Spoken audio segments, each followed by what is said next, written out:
अस्सलामुअलैकुम friends, welcome back to my channel world reviewer. तो ये आप देख सकते हैं सिरीपाया शुगरान वैली का पार्ट 2 व्लॉग। पार्ट 1 अगर आपने अभी तक नहीं देखा तो उसका लिंक मैंने डिस्क्रिप्शन में डाल दिया है, पार्ट 1 भी ज़रूर देख लें।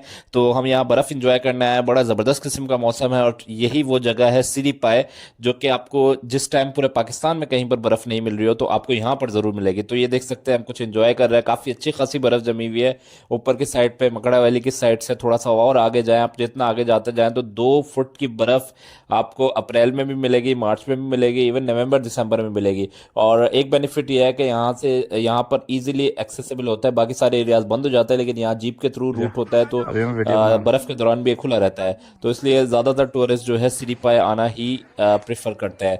और ये बर्फ देख सकते हैं यहाँ पर मुसैब मोहित इधर आओ, तकरीबन तस्वीरें 1.5 से 2 फुट और 2.5 फुट की बर्फ आगे की मुसैब साइड मोहित पर इधर यहाँ आओ, पर पड़ी हुई है। तस्वीरें खिंचवाओ। तो मुख्तलिफ एक्टिविटीज़ भी कर रहे हैं हम, और मुख्तलिफ किस्म की एक्टिविटीज़ करते हुए एंजॉय किया हमने। नीचे जो है रात के टाइम हम लोग शुगरान में रुके थे, फिर सुबह के टाइम सिटी पे आ गए। अब यहाँ से वापस जाएंगे क्योंकि जीप का भी थोड़ा सा सफ़र है 30 मिनट्स का। ये आप देख सकते हैं आसपास के पहाड़। और अगर आप बिल्कुल जो है जून जुलाई में आता है तो फुली फुली फुली फुली ये ग्रीन होती है, बड़ी अच्छी वैली है। और ये देख सकते हैं आप, बर्फ़ यहाँ की बड़ी ज़बरदस्त मुझे लगी। मरी के कंपेयर जो बर्फ़ होती है वहाँ की थोड़ी अलग साख्त की होती है, यहाँ की बर्फ़ थोड़ी अलग साख्त की है, थोड़ी सॉफ्ट सी होती है। तो वो जो वीडियोग्राफी फोटोग्राफी आपने करनी होती है बर्फ़ के साथ, बर्फ़ को तोड़कर हाथ में लेकर उछाल कर जो उसके फ्लेक्स होते हैं वो बड़े ज़बरदस्त किस्म के इसमें होते हैं। जो सिरीपाई की जो मुझे बर्फ़ जो महसूस हुई है, तो शुगरान वैली से सिरीपाई का पूरा एरिया कवर्ड होता है, लेकिन मुख्तलिफ टाइमिंग्स में मुख्तलिफ एरियाज जो है वो कवर्ड होते हैं। और कुछ टाइम पर जो है ये देख सकते हैं इस टाइप की जो है लोग स्लाइड्स भी कर रहे हैं स्पेस बनाकर। तो अपने हिसाब से आप जो जो एक्टिविटी करना चाहते हैं वो आप कर सकते हैं। यहाँ पर इस टाइम सुबह का टाइम हो रहा है, 11-12 बज रहे हैं। तो इस टाइम इतनी जो है यहाँ पर सर्दी नहीं है, जबकि नीचे की बात करूँ अगर मैं शुगरान वैली में, तो वहाँ पर जो टेम्परेचर है वो -8 डिग्री सेंटीग्रेड था। तो दोपहर के टाइम बर्फ़ में धूप निकल जाती है, तो दोपहर के टाइम बड़ा ज़बरदस्त यहाँ पर मज़ा आ रहा है। लेट भी सकते हैं आप आराम से, इंजॉय कर रहा हूँ, मुख्तलिफ एक्टिविटीज़ कर रहा हूँ। तो दोपहर के टाइम धूप निकल जाती है तो आपको बर्फ़ में इतनी सर्दी महसूस नहीं होती, जबकि अक्सर असल जो सर्दी होती है वो बर्फ़ से या तो पहले होती है या बर्फ़ पड़ जाती है उसके जो है सॉरी बर्फ़ जब पड़ी होती है उस टाइम इतनी सर्दी नहीं होती, जब बर्फ़ पड़ जाती है उस टाइम होती है। और अक्सर अगर धूप ना निकले तो तब ज़्यादा सर्दी महसूस होती है। तो अभी बड़ा ज़बरदस्त है यहाँ पर नीचे की साइड पर, हालांकि बर्फ़ नहीं थी शुगरान वैली में, लेकिन वहाँ पर बहुत ज़्यादा सर्दी थी, -10 के करीब टेम्परेचर था। ये आप देख सकते हैं मुख्तलिफ पहाड़ों के लोग KPK में आते हैं शुगरान वैली। अगर आप हज़ारा साइड से आ रहे हैं तो तकरीबन 4 से 5 घंटे लगते हैं। इस्लामाबाद से तकरीबन हमें 6 से 7 घंटे लगे हैं यहाँ पर पहुँचते पहुँचते। हमने जो स्टे किया है वह नीचे शुक्रान वैली में किया हुआ है। वहाँ पे जो है मुख्तलिफ किस्म के रेस्ट हाउसेज हैं, उनका मैं व्लॉग्स आपके साथ शेयर करूँगा। और बर्फ़ देखने हम ऊपर आए हुए हैं, तो तकरीबन जीप के थ्रू आए हैं, वो मैं भी आपके साथ ट्रैवल व्लॉग शेयर करूँगा। ये आप बर्फ़ देख सकते हैं, इस साइड पर काफ़ी ज़्यादा बर्फ़ जमी हुई है तो हम इस साइड पर ज़्यादा एक्टिविटी कर रहे हैं। कुछ साइड पे नीचे बिल्कुल बर्फ़ जो है सूख चुकी है। तो मुख्तलिफ एरियाज़ जो है मुख्तलिफ तरीके से कवर्ड होता है, लेकिन जो कवर्ड एरियाज़ में बड़ी ज़बरदस्त किस्म की बर्फ़ है, आप मुख्तलिफ एक्टिविटीज़ कर सकते हैं। और ये बर्फ़ जो है अप्रैल मार्च नवंबर दिसंबर ज़्यादातर होती है, क्योंकि यहाँ पर ये ऊंचाई पे बहुत है, 8,000 से 9,000 फुट की बुलंदी पर है, तो इधर सबसे पहले बर्फ़ पड़ती है। तो ये मुख्तलिफ एक्टिविटीज़ करके हम इंजॉय हो रहे थे। तो बड़ा ज़बरदस्त एक्सपीरियंस रहा यहाँ पर सिटी पाए का। और बहुत ही इंजॉय किया। रास्ता बड़ा ज़बरदस्त था, लेकिन बस जो शुक्रान से सिटी पाए का रास्ता था वो थोड़ा ख़तरनाक था जीप के थ्रू। तो उसका मैं भी ट्रैवल ब्लॉग आपके साथ शेयर करूंगा नेक्स्ट वीडियोज़ में, ताकि आपको पता चले कि कुछ लोग बहुत ज़्यादा डरते हैं उस सफ़र से, लेकिन बहरहाल जो है वो एक्सपीरियंस्ड होते हैं जीप के ड्राइवर्स, तो वो जो है यहाँ तक आपको लेकर आ जाते हैं। तो एक बेनिफिट ये होता है इधर पहुंचने का कि बहुत सारे लोग जो हैं अक्सर बस बर्फ़ मिस कर जाते हैं इस वजह से, क्योंकि जब वो पहुंचते हैं मरी तो बर्फ़ पड़ी भी नहीं होती। मरी आप कराची से, खासतौर पे मैं कराची से आता हूँ, तो कराची से आप प्लान कर ही नहीं सकते इतना दूर से कि कब बर्फ़ पड़ेगी और कब नहीं पड़ेगी। तो ये देख सकते हैं ये वाला जो एरिया है पूरा स्नो से कवर्ड है। बड़ा खूबसूरत लुक लग रहा है आसपास का पहाड़ियों का। और 2 से 3 घंटे आई थिंक इनफ होंगे आपके यहाँ पर, 3 घंटे आप इंजॉय करें, मुख्तलिफ एक्टिविटीज़ करें, और उसके बाद पिक्चर्स फोटोग्राफ्स वगैरह फोटोग्राफ वीडियोग्राफी करके फिर आप वापस जा सकते हैं।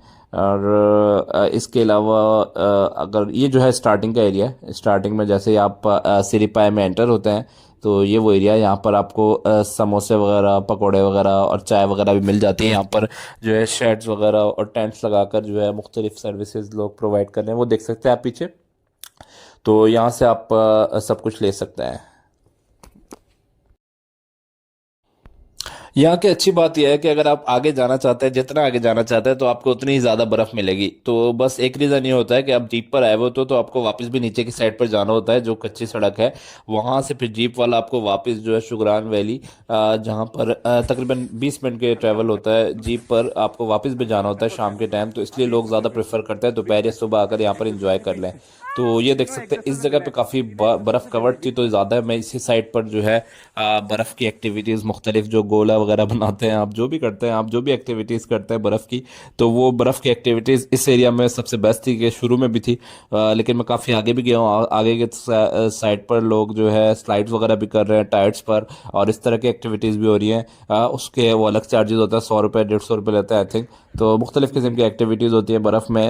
ये स्टार्टिंग का एरिया है, तो जितना आप आगे जा सकते हैं आप जा सकते हैं। ये जैसे ये एरिया है, यहाँ से पैदल चलते चलते चलते आप आगे जाएं, तकरीबन हाफ किलोमीटर पैदल चलेंगे ऊपर की साइड पर, तो नेक्स्ट चोटी आ जाएगी, उधर और बर्फ़ है। फिर उससे अगली पे और है, फिर उससे अगली पे और है। इधर से आप पैदल जितना जाते जाएंगे मकड़ा वैली तक पहुंच जाएंगे आप। लेकिन यह है कि आपको वापस भी आना है सब। तो ये चीज़ देखकर जो जो टूरिस्ट है वो लिमिटेड 2-3 जो स्पॉट थी वो कवर करते हैं। क्योंकि आपको वापस आना होता है, वापस आते हुए पैदल इतना वो इशू होता है। और ज़्यादातर टूरिस्ट भी स्टार्टिंग के स्पॉट्स पर ही होता है, आगे की जगह थोड़ी सुनसान होती है। तो it's better to not explore much, क्योंकि जो पहाड़ी इलाका होता है वहाँ पे जो है मुख्तलिफ़ किस्म के ख़तरात रहते हैं बहरहाल। तो इस चीज़ में जो है एहतियात करनी चाहिए, ग्रुप के थ्रू ही जाना चाहिए। मतलब कि आप जो लोग हैं वही जाएं, और जहाँ तक आपको लग रहा हो कि थोड़ी से यानी कि रश नहीं है बिल्कुल भी, तो इसको अवॉइड करना चाहिए।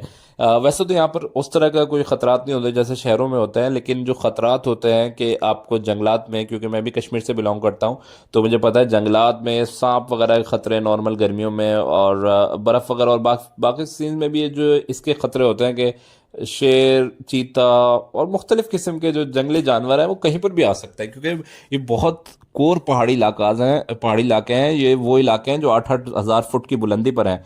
तो इधर हर चीज़ हो सकती है, कुछ भी हो सकता है। तो लेकिन ये कि टूरिस्ट पॉइंट्स होते हैं वहाँ तक ज़ाहिर सी बात है वो कवर्ड होते हैं, तो वहाँ पर तो कुछ भी नहीं होता है, स्टार्टिंग के पॉइंट्स हैं। लेकिन आप जितना आगे जाते जाएंगे तो वो जो है बुलंदी बढ़ती जाती है, और वहाँ पर थोड़ा सुनसान भी होता है। तो ये चीज़ों का ख़तरा बहरहाल रहता है। तो इसलिए मैं इस ज़्यादा लोग जो स्टार्टिंग के स्पॉट्स ही कवर करते हैं। ये आप देख सकते हैं, ये स्पॉट्स आहिस्ता आहिस्ता जैसे जैसे मैं आगे जा रहा हूँ आप देख रहे होंगे कि फुली कवर्ड है नाउ, स्नो से फुली कवर्ड है। और बहुत अच्छी खासी 2 से 2.5 फुट तकरीबन बर्फ़ है। और जैसे जैसे मैं आगे जाता जाऊंगा तो फुली जो है स्नो कवर्ड एरियाज आते जाएंगे। और ये देखें यहाँ पर बहुत ज़्यादा बर्फ़ पड़ी हुई है।